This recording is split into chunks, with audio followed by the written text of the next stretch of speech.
안녕하세요. DB금융투자에서 통신 섹터를 담당하고 있는 신은정 연구원입니다. 이번에 제가 MWC25 이제 바르셀로나를 다녀왔는데요.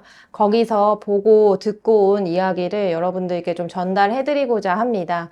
그래서 이제 이번 MWC25에서는 뭐가 있었는지, 그리고 뭘 중점적으로 앞으로 봐야 하는지 좀 말씀드리도록 하겠습니다. 첫 페이지를 보시면요. 제가 이번 MWC25에서 있었던 것들을 한 단어로 좀 요약을 해봤어요. 거기서 이제 초록색 굵은 글씨만 좀 보면 될 것 같은데요. 이제 주로 써놨던 게 이제 로봇, 보안, 데이터 센터, 그리고 이제 AI에 집중했다라고 좀 보시면 될 것 같습니다. 작년과 특히 달랐던 점은 통신사들이 작년에는 6G 이야기를 굉장히 이제 많이 했었는데 올해에는 6G 이야기보다는 5G와 AI의 결합으로 이제 네트워크를 발전하거나 투자하겠다라는 이야기가 굉장히 좀 많았습니다. 그래서 AI를 통신사들도 그리고 이제 글로벌 빅테크들도 굉장히 좀 관심이 많고 투자를 하는구나라고 좀 보시면 될 것 같습니다.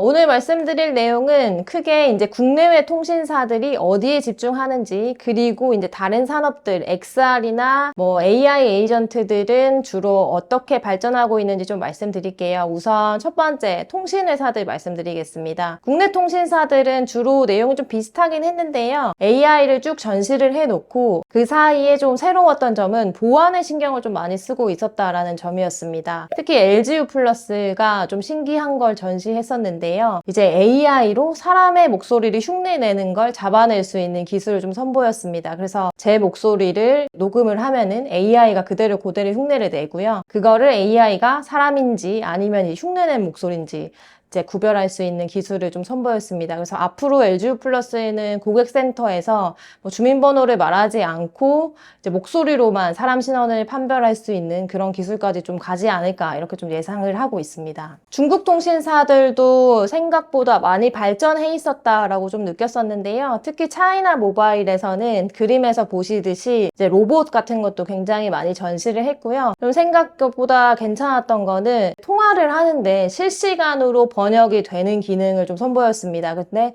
실시간으로 통화하면서 이제 외국어 번역 기능 속도가 굉장히 좀 빨라서 놀랐던 기억이 좀 있습니다.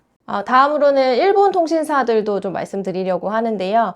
일본 통신사들이 작년 MWC에서는 좀 AI에 투자가 관심이 없나 싶을 정도로 좀 생각이 없었다라고 좀 느꼈었는데 이번에는 컨셉을 좀 많이 잡은 것 같았습니다. 뭐 KDDI라는 통신사는 일본이 편의점에 굉장히 좀 많이 갖고 있잖아요. 그래서 편의점에 AI를 접목한 걸 보여준다든가, 페이지에 보시듯이 이제 도코모라는 통신회사는 이제 우주에 굉장히 투자를 좀 많이 하는 것 같았습니다. 그래서 이 지상망 네트워크로 커버할 수 없는 지역을 좀 커버하기 위해서 비지상망 네트워크라고 하죠. 이제 NTN 투자에 좀 적극적으로 하려고 하는 것 같고요.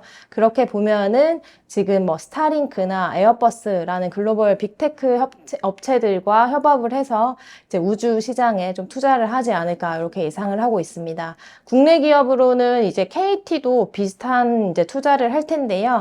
아마 뭐 LIG 넥스원이나 한국항공우주와 같이 그런 업체들과 우주 사업에 협력을 할 거다라고 좀 예상이 됩니다. 다음으로 좀 재밌었던 분야를 좀 추천을 드릴게요. XR 부분이 조금 흥미로웠습니다. VR은 사실 좀 아직 무겁고 컨텐츠도 게임밖에 없어서 사람이 굉장히 좀 적었었는데요. AR 글라스가 사람들의 관심을 좀 많이 끌었습니다.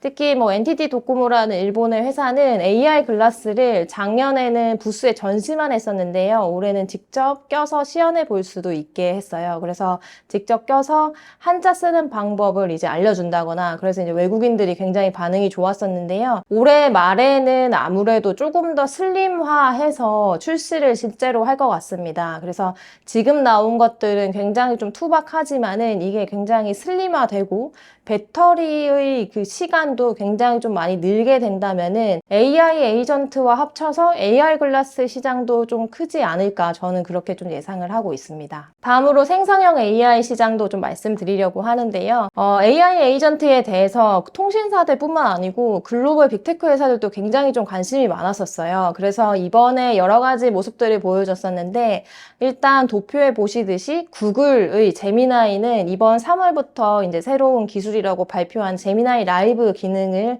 소개를 해줬습니다. 이거는 제미나이랑 대화를 할 때 일반 음성이나 그냥 텍스트로 하는 게 아니고 실시간으로 같이 카메라를 보면서 제미나이랑 이야기를 하는 걸 보여줬거든요. 근데 굉장히 이제 반응 속도도 빠르고 실제로 내가 카메라로 비추고 있는 거를 똑같이 보여줬다라고 좀 보시면 될 것 같습니다. 그리고 이제 세 번째 칸에 있는 도이치텔레콤이라는 회사도 여기도 이제 자체 LLM을 사용해가지고 핸드폰에 AI 기능을 선보였는데요. 여기도 카메라로 저 옆에 있는 사람을 신발을 가리키면서 이 신발 브랜드 뭐야? 라고 하면은 이거는 퓨마 브랜드의 뭐 스니커즈다 라고 어디서 살 수 있다 라고까지 추천을 해줬습니다. 그래서 굉장히 AI 에이전트들이 많이 발전한 것으로 봐서는 한국 기업들은 이런 글로벌 빅테크들과 뭐 협업을 재빨리 하는 게 좀 굉장히 좀 현명한 살 길이다라고 좀 보시면 될 것 같아요. 그래서 지금 굉장히 뭐 AI 에이전트들을 많이 쓰고 계실 텐데 이런 기능 향상과 더불어서 뭐 앞으로 이제 글로벌 테크 기업들이 어디랑 협업하는지 이런 것도 보시는 게 올해의 관전 포인트가 되지 않을까 생각합니다. 네, 이어서 반도체 말씀드리도록 하겠습니다. 리서치센터에서 반도체 담당하고 있는 서승현 연구원입니다. 이번 MWC에서 반도체 쪽에서 관전 포인트는 AI 에이전트였습니다. 특히 반도체 업체들 중에서 퀄컴이 AI 에이전트 관련된 하드웨어와 소프트웨어 솔루션을 얘기를 많이 했습니다. 퀄컴 같은 경우에는 AI 오케스트라라는 솔루션을 얘기를 하면서 자기들의 AP 하드웨어뿐만 아니라 AI 추론 스위트 같은 이제 소프트웨어를 통해서 전반적으로 자신들이 AI 에이전트 시대에 이끌어가겠다라는 거를 어필을 했습니다. 퀄컴 같은 경우에는 또 IBM과 이제 협력을 얘기를 했는데 IBM의 왓슨을 토대로 자기들의 소프트웨어와 이제 통합을 해서 더 강력한 소프트웨어를 만들겠다 이렇게 의지를 밝혔습니다. 그래서 예를 들면 저희들이 이제 부모님 생신 때 식당을 예약하거나 선물을 주문을 할 때 퀄컴의 AP 칩과 이제 소프트웨어를 통해 가지고 이 모든 거를 한 번에 다 수행할 수 있도록 만들겠다는 게 이제 목표입니다. MWC에서 주목해 볼 만한 것이 스마트폰 쪽이었는데요. 스마트폰 같은 경우에는 지금 이제 중국이 생각보다 강력하게 출시를 하고 있는 게 눈에 띄었습니다. 특히 이제 화웨이 같은 경우에는 지난해 메이트 XT라는 트립 폴더블을 출시를 했는데요. 이번 MWC에서는 트리플 폴더블을 직접 손으로 만져볼 수 있었습니다. 저희가 이제 만져본 결과 실제로 삼성의 갤럭시 폴드 6보다 만큼 가볍고 거기에다가 두께도 차이가 크게 안 날 정도로 스펙이 많이 업그레이드 됐다는 게 보였습니다. 화웨이뿐만 아니라 삼성전자도 트립 폴더블을 보여줬는데요. 삼성 디스플레이의 전시장에서 트립 폴더블을 볼 수 있었습니다. 하지만 이제 화웨이와 달리 직접 저희가 손으로 만질 수는 없었고 유리 간안에서만 이제 시제품을 볼 수 있었던 점은 좀 아쉬웠던 것 같습니다. 그리고 갤럭시 Z 플립을 가지고 조금 특이하게 이제 상단과 하단을 접히도록 만드는 그런 비대칭 플립을 이제 선보이기도 했습니다. 하지만 이제 내부 디스플레이가 아직까지 보인다는 측면에서는 추가적으로 좀 보완할 점이 크다고 느껴졌습니다. 그리고 마지막으로 로봇도 이번 MWC에서 큰 주제 중 하나였는데요. 로봇 역시 스마트폰처럼 중국 업체들이 강세를 보였습니다. 중국 업체들 중에서는 특히 유니트리가 이제 강세를 보였는데 유니트리 같은 경우에는 작년에 G1이라는 로봇을 출시를 했고 올해 연초에 징둥닷컴에서 처음으로 G1을 판매를 했습니다. 판매 당시에 이제 바로 빠르게 매진이 되었고 이런 측면에서 이제 중국 업체들이 다른 국가들보다 더 로봇에 대해서도 빠르게 진입을 하고 있다는 것을 느낄 수 있습니다. 네, 지금까지 MWC 2025를 소개해드렸는데요. AI 에이전트, 로봇, 스마트폰 등을 이제 살펴볼 수 있었습니다. 저희가 얘기한 이야기들을 토대로 시장을 읽을 수 있는데 도움이 되셨으면 좋겠습니다. 감사합니다.